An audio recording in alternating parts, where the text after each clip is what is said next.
Lighthouse by C.A. Wynn. We were on our final approach to Achlys, the dwarf planet orbiting in the Kuiper Belt. It is a relatively large object for something so far out. We would have plenty of space to land, assuming we could find the source of the signal. Maybe it's coming from the chasm, Lieutenant Fator suggested. I'm hoping that's not the case, I said. I'm not equipped for spelunking. Why would we expect it to be in the chasm? Captain Lindholm asked. There isn't any reason to think it would be there, I said. Achlys was a dark mass blocking our view of the Milky Way. Its icy surface reflected very little of the sunlight that reached out this far. The prominent chasm stretched across the equator and to the north some 70 kilometers. It would be our luck, Lieutenant Fator said. Luck is the residue of design, Lieutenant, the captain said. Mr. Frymouth, has your little signal changed at all? No, sir. Steady as always, I said. Well, as steady as that rotation will allow. So we know it's on the surface, the captain said. Or in the chasm, Lieutenant Fator interrupted. Lieutenant, I'm referring to any part of the planet's surface, including crevices, Captain Lindholm said. By then, I'd come to understand crew dynamics enough to expect such banter. The lieutenant was prone to flights of fancy, while the captain was more practical. They were an interesting pair, as were the other members of the Excalibur. Well, I suggest you prepare the shuttle, the captain said. We can't stay out here very long. I'd served on a ship this size before. That had been a long-term research vessel exploring the belt. I was on the executive team, working my way toward command, but competition was tough. It became unlikely that I'd get a ship of my own, so I shifted my focus back to astrophysics. That study led me to a position at a major university. It was my team that discovered the signal, so it seemed appropriate for me to venture to its source. At the time, the Excalibur was in mothballs. The government cobbled it together with other vessels for our current purpose. A visit to Achlys, and the mysterious alien signal. Weeks of training later, I was preparing to load myself into my purpose-made shuttle. The shuttle was little more than a tin can, a small maintenance pod modified to survey the planet's surface. When I slid into the narrow vessel, the top was closed over my helmet. I could not have stood any taller, nor did I have much room to maneuver. What I did have were thrusters and mechanical arms, plus 10 hours worth of oxygen. Mr. Frymouth, we are entering geosync at 24 clicks over the signal. Lieutenant Fator's voice echoed in the pod. Since we're within a kilometer of the chasm, you should expect some spelunking after all. Roger that, I said. The cargo bay of the Excalibur depressurized. I could feel the clamps release and the pod float free. When I applied my first burst of thrusters, I glanced off the nearest bulkhead before easing out of the bay. The trip down was uneventful. I neared the area where the signal originated, but found nothing. In fact, as I approached the surface, the signal disappeared. Knowing it was a tight beam, I headed toward the edge of the chasm. I penetrated the rift nearly a kilometer before I found what was the first confirmed alien artifact humanity had ever touched. My hands trembled as I maneuvered toward the object. It was spherical, without discernible detail or definition. About the size of a basketball, it emitted no light and was otherwise unremarkable. Excalibur, I found the device, I said, trying hard to suppress my excitement. No response. Excalibur, this is X1. I am at the device, I said. There was still no response. I took photographs, then tried the ship again, getting no answer. Either the device or the canyon was blocking my signal. I piloted the shuttle up from the chasm to find out which it was. Back on the surface, I tried the ship again. X1, this is... It was the voice of Lieutenant Fator. He sounded panicked. Excalibur, this is X1. Please repeat your last, I said. Silence. I triggered the ascent toward the ship. Within minutes, I was within a few kilometers from the geosync position of the Excalibur. Excalibur, this is X1, I repeated. X1, we've collided with something. Signal, the lieutenant said. As I neared the ship, something caught my eye. It was beyond the Excalibur, though I couldn't tell how far. Nor could I guess its size. When I first saw it, the thing appeared no larger than a person. Within seconds, it had ballooned beyond the size of a mountain. It seemed to me to be light folding back on itself, nodding and unnodding repeatedly. It almost sounds like I'm describing a black hole, but I'm not. Instead, this was a writhing clump of light that continually changed shape and size. At one moment, it lashed about like an unattended fire hose of raw daylight. At the next, it was a pulsing tumor of photons, exploding and contracting in violent bursts. Despite all this, the anomaly appeared moored to a specific point in space. It hovered a few dozen kilometers from the surface of the small world, as though stapled to that spot, and none too happy with the restraint. I wondered whether it had crashed into the Excalibur or whether we had collided with it. My comm crackled. Excalibur? I called. Silence. When I looked more closely at the ship, my heart sank. A perfectly elliptical portion, maybe 3 decks high, had simply vanished from the midsection. There was no torn metal or scattered debris, just a smooth, glassy edge that reflected the emergency strobes. As I piloted my pod closer, I could see inside the ship. On the flight deck, bodies floated free.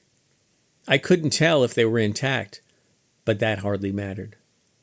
The pod's mechanical arms latched onto the vessel near the gap in the bulkhead. A body floated from the breach, the crewman's head frosted over. As he emerged, I saw that the lower half of his body was gone, as though it had been cleanly erased or had never existed in the first place. Like the metal, his body ended in a smooth, reflective surface. "Mayday, Mayday!" came a voice over my comm. "This is the Excalibur! Mayday, Mayday!" I didn't recognize the woman's voice. "Excalibur, this is Frymouth aboard the X1. What the hell happened?" "This is crew member Apholion," she said. "We're trapped below deck. Can you assist us?" Below deck probably meant the crew quarters in the lower half of the ship. That was a good sign, considering the state of the upper sections. "Do you have access to vac suits?" I asked. "I don't think so. The ship has no power. All the hatches are locked," she said. "How many of you are there?" I asked. "Me and Dormer, but he's unconscious," she said. "Any idea what happened?" I asked. "No, the captain called over the comm just before the lights went out," she said. "And you didn't see anything?" I asked. "Nothing," she said. "What about oxygen? Do you have a good seal?" I asked. "I think so," she said. I started doing calculations in my head. It had taken us 3 weeks to travel out this far. Some ships could do it faster, but how far away would they be? Would we have enough supplies to survive that long? "Are you there?" crew member Apholion called. "Yes, I'm here," I said, snapping back to the problem. "I'm sorry, I've forgotten your name." "Teriro Apholion. I'm a sensor engineer," she said. "My name is Jason. How long have you been in space, Teriro?" "It's my first time," she said. Those were not the words I was hoping to hear. "Okay, Teriro, I'm going to access the cargo hold to see what I can do inside." "Please hurry," she said. I turned the pod toward the nearby object and snapped a few pictures. The anomaly's ever-changing state made this a challenge, as though I was photographing dozens of different, impossible phenomena at once. I activated the thrusters and maneuvered around the ship, guiding the pod into the cargo hold entrance. Once inside, I shed my tin can and moved toward the airlock.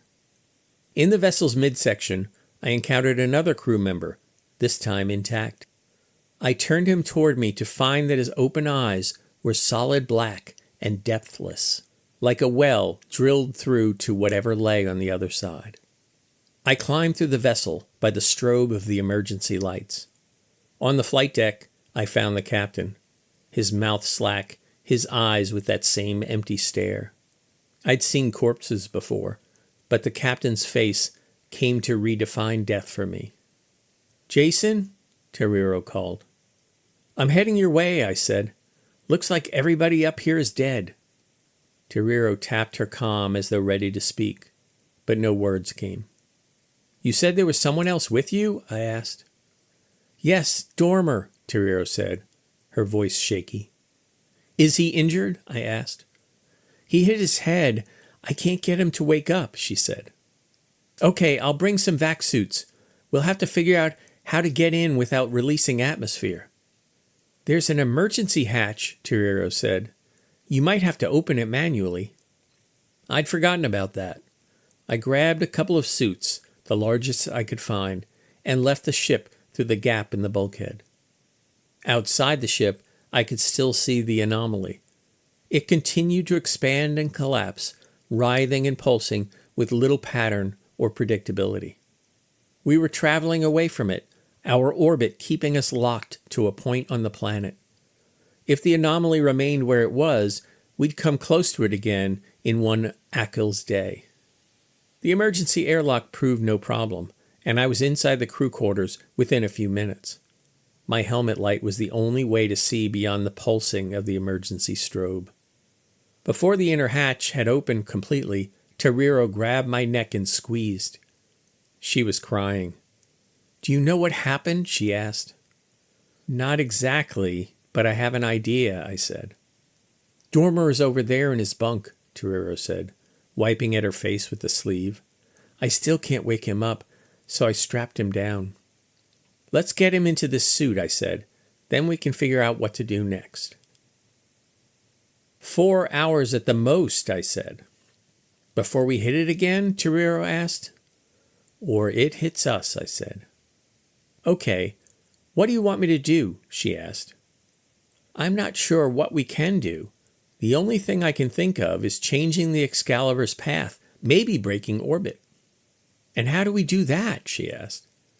"My shuttle is probably too small to do it alone. There are a few others in the cargo bay. Can you pilot one?" "I've never flown anything," she said. "Not even a flux ride?" I asked.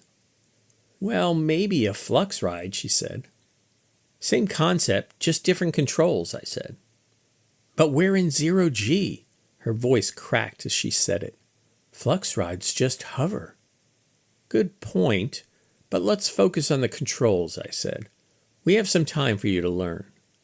We ensured Dormer's suit was secure, then donned our helmets. Outside the hatch, Terrero stayed close, never once letting go of the ship or my hand. If you've never been in the void, it's not an easy first experience. Nearly all points of reference are gone, and you tend to cling to anything solid. In the cargo bay, Terrero began to feel more comfortable. She slid into one of the pods, and we reviewed the controls. I realized then that I didn't need her to pilot the thing. I could maneuver her pod with mine. She only needed to activate the shuttle's thrusters when we were in position. By the time we exited the cargo bay, we had only 2 hours remaining. With my mechanical arms locked onto her pod, we worked our way around the ship to get between the vessel and the planet below. "What's that?" Terrero cried through the comm. Just over the horizon, I saw the anomaly. It was as active as it had been, shooting out limbs like tentacles, then collapsing back into a writhing mass of light. "That's what we're trying to avoid," I said. I positioned Terrero's pod near the aft of the Excalibur. She locked her mechanical arms to the ship's hull and waited. I moved to the forward section and found a spot where the vessel had minor damage. "On my mark, give it all of your thrust," I said. When we began the burn, the Excalibur moved very little, if at all. We went for broke, burning everything left in the pods. Since I'd used my shuttle before, it had less fuel, a fact I should have considered sooner. When my pod's fuel ran out, Terrero kept pushing, turning the ship slightly as she did. "Kill your engine," I shouted. With no fuel, my pod would go no further. I popped the hatch and worked my way over to Tarero's shuttle in the shadow of the approaching storm. "What do we do now?" she asked. "We wait." As the Excalibur moved slowly away from Achlys, it continued its orbit toward the anomaly. The closer we got to it, the brighter and more frightening it became. "What is it?" Tarero's voice was surprisingly calm. "My best guess is a tear," I said. "A tear? In what?" she asked. "Space," I said. At that moment, a bolt of the anomaly lashed out and sliced through the ship, tearing it cleanly in two. We felt no shudder in the vessel as the foresection fell away toward the squirming mass, its edges smooth and reflective. I held my breath, waiting for the explosion of light that would take us. It never came. When we had passed the anomaly, I released Tarero from her pod. Back inside what remained of the Excalibur, we removed our helmets and listened to the encroaching silence, unsure if a rescue would come. Somewhere beneath us, the Lighthouse flashed its ancient warning, steady as always, patient as stone. End of Lighthouse by C.A.Wynn.